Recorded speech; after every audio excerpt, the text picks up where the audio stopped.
सभी जन कि परमेश्वर में कलाम की इज्जत करता हूँ। ये कलाम मेरे मसलों को हल करे, ये वचन मेरी जिंदगी को पूर्ण तरीके से बदल के रख दे परमेश्वर।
यीशु मसीह के नाम में मांगते पूरी चर्च बोले आमीन।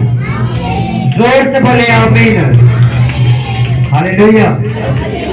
प्रेरितों के काम 2 उसका 41वां वचन जो संडे निकाला था वही दोबारा निकालो।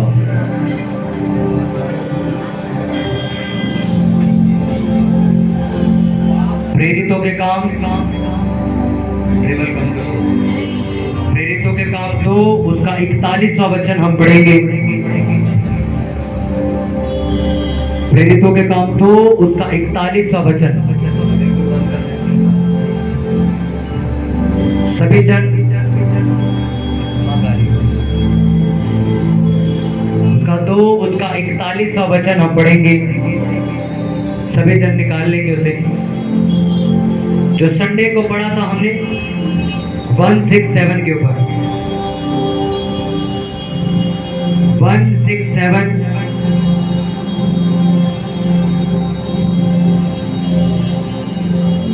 प्रेरितों के काम 2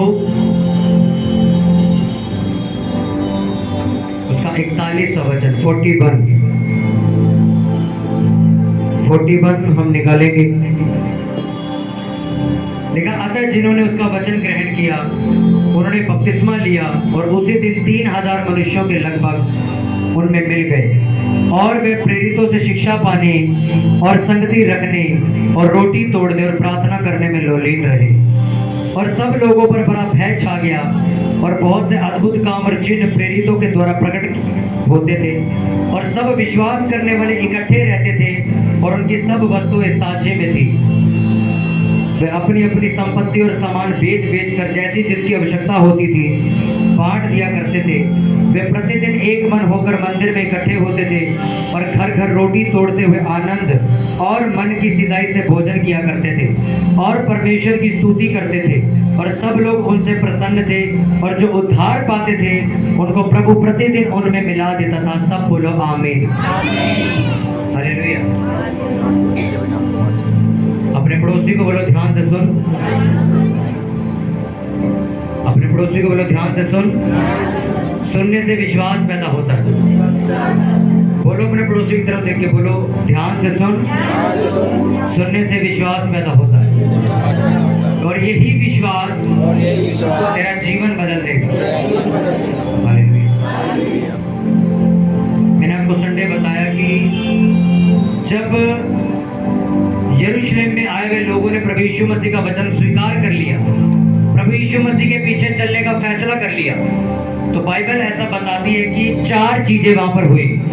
और वो 4 चीजें कौन सी थी? कितनों को याद है? कितनों को याद है वो 4 पिलर जो मैंने बताए थे? मैंने ग्रुप में भी भेजे थे। पहला कौन सा था? बोलो, शिक्षा। दूसरा, संगति करना। तीसरा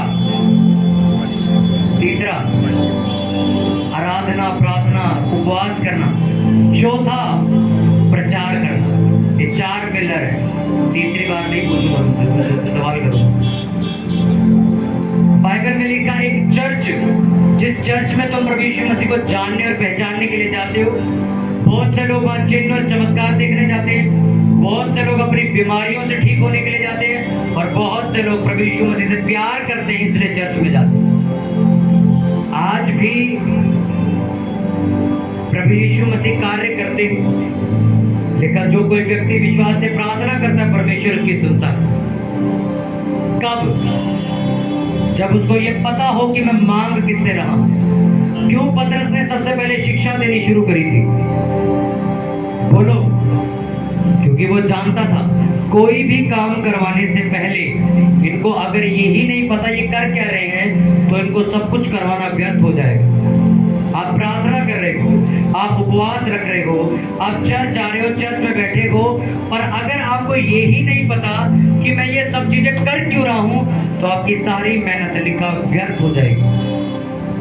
सोचो, आप एक कंपनी में जा रहे हो, सुबह 8 बजे उठ जाते हो, ठंड में नहाते हो ठंडे पानी से, बस पकड़ते हो, रिक्शा पकड़ते हो, धक्के खा के ऑफिस पहुंचते हो, आपको यही नहीं पता ऑफिस में काम क्या करना। तो क्या तुम्हें तनख्वाह मिलेगी? मिलेगी तनख्वाह तुम्हें? बोलो, नहीं। तुम ऑफिस जा रहे हो, सबको दिख रहा है तुम बहुत मेहनत कर रहे हो, बसों में लटकते जा रहे हो, गर्मी है, ठंड है, बारिश है, बैग टांगा हुआ है, आप ऑफिस जा रहे हो, ऑफिस में जाके बैठ जाते हो, पता नहीं करने क्या हो, क्या तुम्हें तनख्वाह मिलेगी वहां? उसी तरह जब आप चर्च आते हो, जब आप बाइबल लेकर घर जाते हो, जब आप बाइबल पढ़ना शुरू करते हो, तो आपको ये बात पता होनी चाहिए कि मैं किस परमेश्वर के पीछे चल रहा हूँ, मैं किस परमेश्वर की आराधना कर रहा हूँ, मैं किस जगह पर आकर बैठा हुआ हूँ, जो मुझे करने को कहा जा रहा है वो क्यों कहा जा रहा है। अगर तुम्हें ये शिक्षा नहीं तो तुम्हारी हर वो चीज जो तुम अभी भी कर रहे हो वो व्यर्थ हो जाएगी। मैंने आपको कहा बहुत सारे लोग तो ऐसे भी, अगर आप उनसे ये पूछ लो कि तुम चर्च जा क्यों रहे हो तो उनको ये भी नहीं पता हम क्यों जा रहे हैं। वो कहेंगे हमें तो कहीं से पैम्पलेट मिला था इसलिए जा रहे हैं, हमें तो जी किसी ने पोस्टर दिया था इसलिए हम चर्च जा रहे हैं, हमें तो किसी ने फोन पे इनवाइट किया था इसलिए हम चर्च जा रहे हैं। हालेलुया। कितनों को बात समझ आ रही? उसमें लिखा कि तुम्हें 4 पिलर जरूरी हैं मसीहत में। पहला, शिक्षा। अगर तुम्हें पता नहीं है कि प्रभु यीशु मसीह के पीछे चलना कैसे है, तुम चलोगे तो सही पर फल नहीं लेके आओगे, और शैतान चाहता है कि तुम फल ना लेके आओ। इसका ट्रबल कम कर दे, दुखी मत कर यार, या तो प्रेयर करके आया करो या तो मत बैठा करो। हालेलुया। अगर आपको ये नहीं पता कि प्रभु यीशु मसीह कौन है तो तुम्हें बाइबल को पढ़ने की जरूरत है। प्रभु यीशु मसीह के पीछे चलने का मतलब क्या है, प्रभु यीशु मसीह के पीछे चलने का फल क्या है, अगर तुम्हें नहीं पता तो मैं तुम्हें कहता हूं बाइबल पढ़ो, तुम्हें पता चलेगा। आज जो तुम चर्च नहीं आते या प्रेयर नहीं करते, अगर तुम्हें पता लग जाए ये ना करने से क्या नुकसान हो सकता है, तुम अगले दिन चर्च में होगे और प्रेयर कर रहे होगे। अगर लोगों को ये पता चल जाए कि बपतिस्मा ना लेने की वजह से क्या हो सकता है, तुम अगले दिन बपतिस्मे का फॉर्म भरोगे। तुम्हें पता नहीं, तुम्हें शिक्षा नहीं है अभी। प्रभु यीशु मसीह ने कहा जो मेरे पीछे आना चाहता वो सिर्फ मेरी आज्ञाओं को माने। नहीं मान सकता, मैंने तुम्हें बताया। वो संसार के भी रीति रिवाज मान रहा है, परमेश्वर के भी मान रहा है, रिश्तेदार को भी खुश कर रहा है, परमेश्वर को भी खुश करने की कोशिश कर रहा है। ऐसा कभी नहीं हो सकता।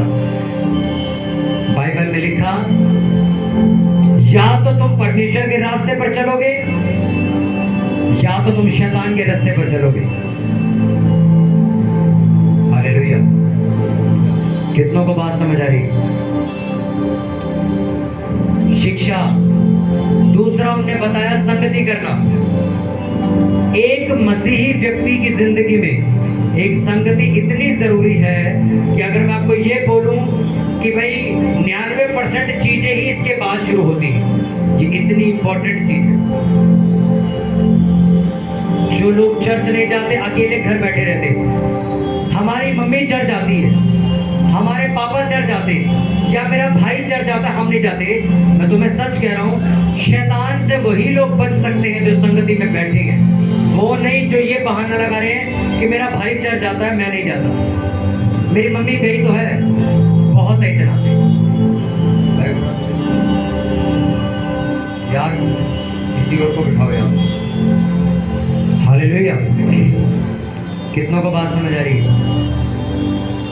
पहला, शिक्षा अगर तुम्हारे पास नहीं, तुम संगति में क्यों जा रहे हो, कभी तुम्हें समझ नहीं आएगा। हालेलुया। संगति कितनी इंपॉर्टेंट है।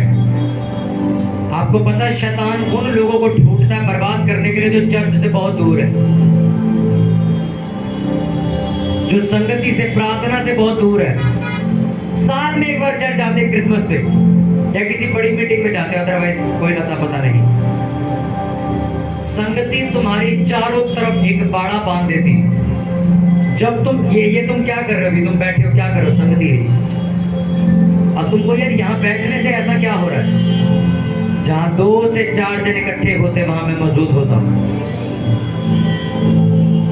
जब तुम इकट्ठे होते हो, प्रभु यीशु मसीह जब स्वर्ग में जा रहे थे तो बोल के गए थे, इकट्ठा होना बंद मत कर।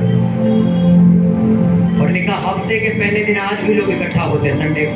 वो हफ्ते का पहला दिन आखिरी दिन नहीं है, हफ्ते का आखिरी दिन शनिवार होता है, इसलिए उसको वीक एंड बोला जाता है। संडे पहला दिन होता है जिस दिन प्रभु यीशु मसीह कब्र में से बाहर निकले थे और पहली बार चेले इकट्ठे हुए थे। प्रेरितों के काम के पत्र में लिखा, हफ्ते के पहले दिन लोग प्रभु भोज लेते हैं। और हफ्ते के पहले दिन हम कहाँ होते हैं? एक 500 रुपए की जॉब बचाने के लिए, कि मालिक ने कहा है अगर संडे जॉब पर नहीं आएगा तो नौकरी से निकाल देंगे।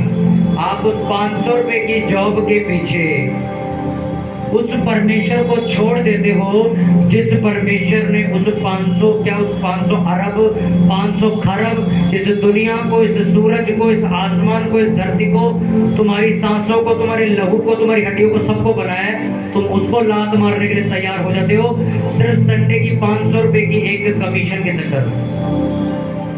कितना को समझ आ रही है? लिखा, अपने पड़ोसी को बोलो, इकट्ठा होना बंद मत करना, संगति करना बंद मत करना। हालेलुया। जिस सिस्टर की आपने गवाही सुनी अभी ग्रुप में, पता नहीं वो आई कि नहीं आई, उन्होंने कहा कि मेरे घर में पहली बार हाउस मीटिंग हुई, मेरे घर पर लोग आए, प्रार्थना हुई, मेरे रुके हुए पैसे वापस आ गए। सोचो, ना तो मैं उन्हें कोई धागा दे के आया हूँ, ना तो उन्हें कोई पर्ची दे के आया हूँ, कुछ नहीं दे के आया। मैं घर गए, हम सब 8-10 जने हम उनके घर गए, हमने वहाँ वर्शिप करी, आराधना करी, उनके घर के लिए प्रार्थना करी, चाय पी और इधर आ गए। सोचो, हम वापस आए, उनका जो बंद था काम वो खुल गया। इसका मतलब आपको ये बात आज और अभी से समझनी होगी कि जब जब लोग इकट्ठा होते हैं प्रार्थना करने के लिए, आराधना करने के लिए, एक संगति लगती है, वहां पर परमेश्वर खुद आते हैं। वो संगति मजाक नहीं है। तुम ये बोलकर बहाना नहीं लगा सकते कि मैं ऑनलाइन सुन लूंगा, मैं ऑनलाइन मीटिंग अटेंड कर लूंगा। आप YouTube पे डाल दो, मैं YouTube पे सुन लूंगा। YouTube पे वो लोग सुनते जो दिल्ली के बाहर रहते, दिल्ली के अंदर वाले नहीं।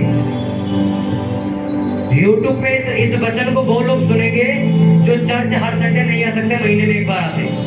जो हरियाणा में रहते हैं, जयपुर में रहते हैं, तेलंगाना में लोग सुनते हैं, तेलंगाना में, साउथ में, हैदराबाद में, वो लोग नहीं आ सकते हर संडे, इसलिए वो यूट्यूब पे सुनते हैं, आप लोग नहीं।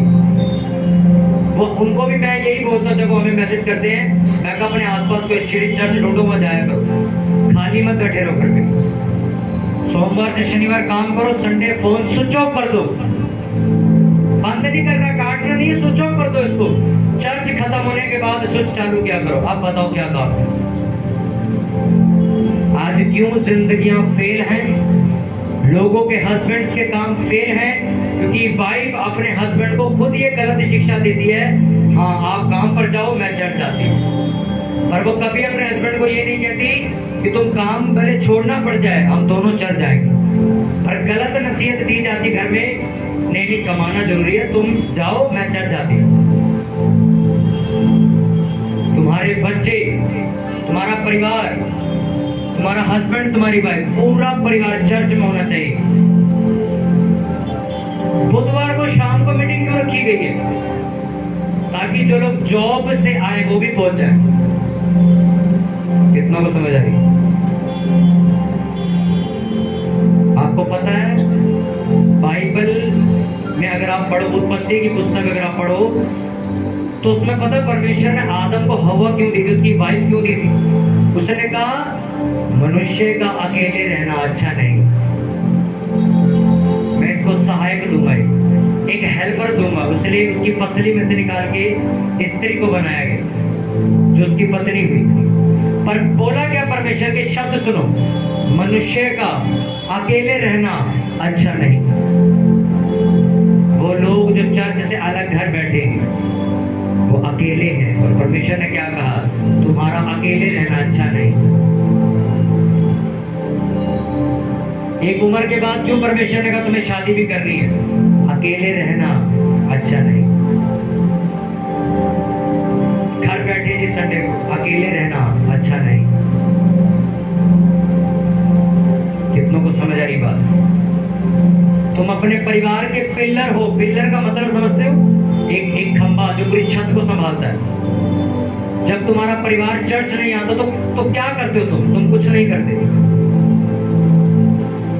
तुम कोई प्रेशर नहीं डालते उन पे कि वो चर्च चले। तुम अपने घर का सिस्टम चेंज करने को तैयार नहीं हो, अपने बच्चों का शेड्यूल बदलने के लिए तैयार नहीं हो। तुम्हारे बच्चे कहते हैं मम्मी हम तो 12 बजे उठते हैं, हम नहीं जाएंगे चर्च। शिवलोक मार्केट देखिए, आपके आसपास मार्केट होगी, वहां जाओ, लट खरीदो, घर लेके आओ, और बच्चों को रात को ऐसे दिखा दो, बस कहना कुछ नहीं, सिर्फ दिखा दो, और उन्हीं के बिस्तर के पास रखो। बिना अलार्म के 9 बजे उठ के चर्च सेवा करने आ जाएगी। बाइबल में लिखा जो अपने बच्चों पर छड़ी नहीं उठाता वो उसका बैरी है, दुश्मन है उसका। अगर तुम्हारी आंखों के सामने तुम्हारे बच्चे फोन चलाते और चर्च नहीं जाते और तुम उन्हें कुछ नहीं कह रहे हो, तो तुम उनके दुश्मन हो। सबसे बड़े दुश्मन तुम हो। कितनों को समझ आ रही है? एक सिस्टर अभी यहाँ से झारखंड शिफ्ट हो गई है, अभी आ नहीं रही। कहती मेरी लड़की चर्च नहीं जाती थी, तो मैंने एक रूल अपनाया जो मैंने सिखाया था। कहती मैं नहीं जाऊंगी, तुम जाओ। कहती मैंने उसको बोला तू बाहर आ, पहले बाहर आ गई, घर पे ताला लगा दिया, चाबी अपने पास रख ली, अब घूम सड़कों पे जा, जब मैं घर वापस आऊंगी तब तू घर आएगी। अच्छा, एक संडे कर लिया, वो इधर उधर दोस्त के घर चली गई, दूसरे संडे मजबूरन माँ के साथ आ गई, चलो वही बैठेंगे, घर बैठ के क्या करेंगे। और अब वो लड़की मसीह में है, बपतिस्मा पूरा प्रॉपर है, पूरी प्रार्थना करती है, पूरी बाइबल पढ़ती है, बिल्कुल बढ़िया जिंदगी जी रही है। गलत चीजें भी छूट गई उसकी, सिर्फ किस वजह से? उसकी माँ ने लट लगाई बस एक। आज नहीं लगाते लोग, बल्कि बच्चे माओ को कहते हैं इतने बजे का टाइम है, इतने बजे वापस आ जाना घर पे, और माएँ गुलामों की तरह पता क्या जवाब देती है, ठीक है मैं आ जाऊंगी। मैं आपसे ये कहता हूँ, मैं कभी लड़के बैठे होते हैं तो ऐसा कभी कुछ सवाल आता तो मैं एक ही सवाल उनसे पूछता हूँ, मैं कहा पहले तो मैं जवाब दूंगा कि नहीं वो छोड़, तेरे को मेरे से सवाल पूछने का अधिकार किसने दिया?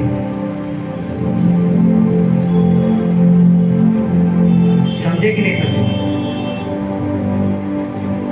मैं मैं सुबह का थका हुआ आया, रात मैंने प्रेयर करनी शुरू करी, मेरे से हुई नहीं, मेरे को बहुत नींद आ रही थी और मैं आलस वाली प्रेयर कभी करता नहीं। मैंने अपना मस्त बिस्तरा बिछाया, लाइट बंद करी, चर्च में सो गया। मैं कहा नहीं सोऊंगा मैं कभी कहीं गया, पहले ऑफिस गया, फिर किसी से मीटिंग करने गया, उधर चला गया, वहां से पैदल निकला, रिक्शा पकड़ा, घर पहुंचा, घर आए, कहते भाई 8 बज गया, हाउस मीटिंग में जाना, फिर हाउस मीटिंग पे चले गए, वहां से 10 बजे आए, हालत बिल्कुल खराब। मैं कहा प्रेयर नहीं हो सकती, करने बैठा था, आधा पौना घंटा बैठा, सो गया। अच्छा अब मैं सोया, कोई बच्चा आके मुझसे पूछे पास्टर जी आपने प्रेयर तो करी, उसको किसने इतना अधिकार दिया मेरे से पूछेगा? पर तुम अपने बच्चों को इतना अधिकार दे चुके हो कि वो तुमसे पूछते हैं कहाँ गई थी, इतनी लेट क्यों आई हो, अगली बार से ऐसे तो देख लेना। मैं आपसे पूछता हूँ कि आप माँ बाप हो कि वो माँ बाप है?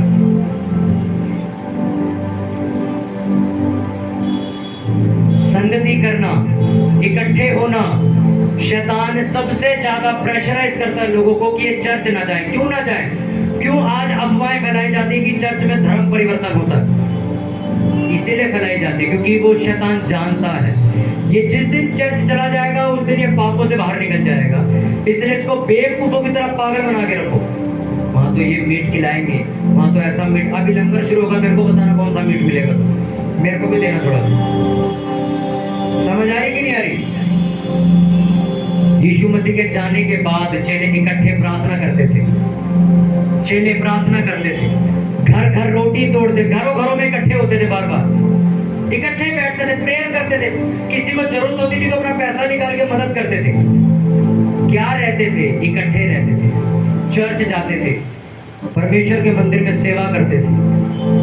हालेलुया। आज अगर शैतान तुम्हें किसी भी हालत में संगति में आने से रोकता है तो मैं आपको क्लियर कर दूं ये बात, वो तुम्हारी बरकत को आता हुआ देख चुका है, इसलिए अब वो नहीं चाहता कि तुम चर्च पहुंचो। मैंने ऐसे भी लोग देखे हैं, सड़क पानी से भरी हुई है, वो ऐसे ऐसे पैर डुबाते हुए चर्च आ रहे, ऐसे भी लोग देखे। और मैंने ऐसे भी लोग देखे कि बूंदा पानी छोड़ो, ओस भी करके अरे हम गीले हो जाएंगे, अब नहीं जाते चर्च, अभी ठंड शुरू हो जाएगी। देखना, तुम टाइम देखना लोगों का, 10 बजे चर्च का टाइम है, 12:30 बजे आ रहे होंगे, वो भी पूरी कोटी, शॉल, कंबल, पूरे उग्रवादी बन के आएंगे, दस्ताने, मफलर, जुराबे बिल्कुल पैक करके चर्च के किसी को बाहर तो बैठेंगे ही नहीं। अच्छा, अब पिछली सर्दियों में इतने लोग नहीं थे, अगर आप नोटिस करो, पिछली सर्दियों में इतने लोग नहीं थे कि बाहर बिठाए। अब तो गर्मी में तब तो हर संडे बाहर होते, अब ठंड में क्या करोगे? अब जो लोग कहते हैं ना नहीं हम बाहर स्टूल लगा के बैठेंगे, मैं अच्छा लगता है, दिसंबर में बात करेंगे इनसे, कितना अच्छा लगता है। पिछली बार हमने कोशिश करी कि टेंट लगा दे चारों तरफ, पर कोई फायदा नहीं, फट जाएगा, हवा इतनी तेज चलती। मैं आपसे एक ही बात कहना चाहता हूँ जो प्रभु यीशु मसीह ने कहा, इकट्ठे होना बंद मत करो, संगति करना बंद मत करो।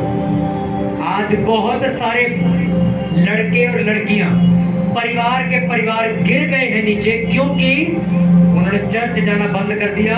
किसी के कहने पे आके कहते जूम मीटिंग चला रहे हैं, ऑनलाइन वचन सुन रहे हैं। अरे ऑनलाइन वचन सुनो, अच्छा है, चर्च जाना जरूरी है। तुम आज आए, संडे गायब, बुधवार आए, फिर संडे गायब, फिर 2 संडे आए, फिर महीना गायब, करते रहो तमाशाई। तुम शैतान के लिए खुला ऑफर हो कि वो तुम्हारे अंदर घुसे और तुम्हें मारे। हालेलुया। तुमने बड़ी मीटिंग में सिस्टर की गवाही सुनी, वो कहती जो मेरी हड्डियों का दर्द था पीछे का जो ठीक नहीं हो रहा था, सिर्फ चर्च में सेवा करने से ठीक हो गया, प्रेयर नहीं करवाई थी कोई। परमेश्वर ने कहा जब तुम मेरे भवन में आते हो, जब तुम परमेश्वर की आराधना करने के लिए घर से निकलने का फैसला करते हो, स्वर्गदूत तुम्हारे आगे चलना शुरू हो जाते, वो तुम्हें लेके आते हैं। आप कितना को समझ आ रही बात? शैतान क्या चाहता है कि तुम अकेले रहो। बोलो अपने पड़ोसी को, शैतान चाहता है तुम अकेले रहो। परमेश्वर चाहता है तुम संगति में रहो, तुम चर्च में बने रहो। हालेलुया। ये एग्जाम्पल देने की जरूरत नहीं, आप सबको पता है। वो कहते हैं ना, वो अकेला हिरन था, उसको 4 शेरों ने घेर के मार दिया। क्या था हिरन? एक शेर, आपको पता, बंदर को भी नहीं मार सकता। अगर बंदर 100 और शेर अकेला हो, पता है कोई बात? आप फेसबुक पे सर्च करना, बहुत सी ऐसी वीडियो है। शेर ने अकेले ने झपटा मारा तो 100 बंदर उसे खाने को पड़ गए और शेर को मार दिया वहां। आपको लगता नहीं शेर तो हमेशा जीतता है? नहीं। बाइबल में लिखा, शैतान अपने आप को शेर समझता है क्या वो चूहा? वो पिट सकता है, उसको तुम मार सकते हो अगर तुम संगति में रहो। तुम अकेले घूमते थे, छड़े घूमते सारे, और छड़े देखे ना लड़के कैसे घूमते अकेले उधर उधर, कैसे समझे? तुम अगर संगति में नहीं हो, तुम पकड़े जाओगे, तुम फंसा लिए जाओगे। आज भी तांत्रिक लोग उन लोगों पर जल्दी अपना जादू टोना करते जो चर्च से अलग रहते हैं। क्रिश्चियन है, प्रभु यीशु मसीह को मानते, पर चर्च नहीं जाते, कभी कभी जाते, घर पे रहते। एक ब्रदर तो इतने पागल थे अपनी कमाई के लिए, कहते मैं चर्च छोड़ सकता हूँ, अपने काम नहीं छोड़ सकता। मैं काम कैसे छोड़ दूँ अपना? घर क्या है? बीवी प्रभु यीशु मसीह को नहीं मानती, लड़का प्रभु यीशु मसीह को नहीं मानता, बेटी प्रभु यीशु मसीह को नहीं मानती, खुद प्रेयर नहीं करनी आती, दूसरा बीमारी अलग चल रही है, कर्जे अलग चल रहे हैं, और चर्च जाने का टाइम नहीं। अगर शैतान तुम पे अटैक कर भी, क्या लिखा परमेश्वर ने? अपने भाई के लिए प्रार्थना करो। अपने भाई के लिए, अपने भाई के लिए मतलब क्यों कहा था? वो इसीलिए कहा था परमेश्वर ने कि तुम इकट्ठे रहोगे, इकट्ठे एक दूसरे के लिए तुम प्रार्थना करोगे। कितनों को बात समझ आ रही है? आज भी अगर आप संगति में नहीं रहते हो, अगर आज आप अकेले अकेले घूम रहे हो, अकेले अकेले रह रहे हो, चर्च नहीं जा रहे हो, चर्च में अंदर बाहर हो रहे हो, कभी आ रहे हो कभी जा रहे हो, मैं आपको आज ये बात कह रहा हूँ कि अगर तुम संगति में नहीं रहोगे, इकट्ठे नहीं रहोगे, शैतान के द्वारा पकड़े जाओगे, फंसाए जाओगे। दूसरी शिक्षा क्या थी पतरस की, प्रभु यीशु मसीह की? पहला, तुम्हें पता होना चाहिए कि तुम कर क्या रहे हो, तुम्हें बाइबल का ज्ञान होना चाहिए। दूसरा, तुम संगति में रहने चाहिए। पहला क्या है? पहला क्या है? शिक्षा। दूसरा, इन दोनों वचनों को ध्यान से सुन के समझना।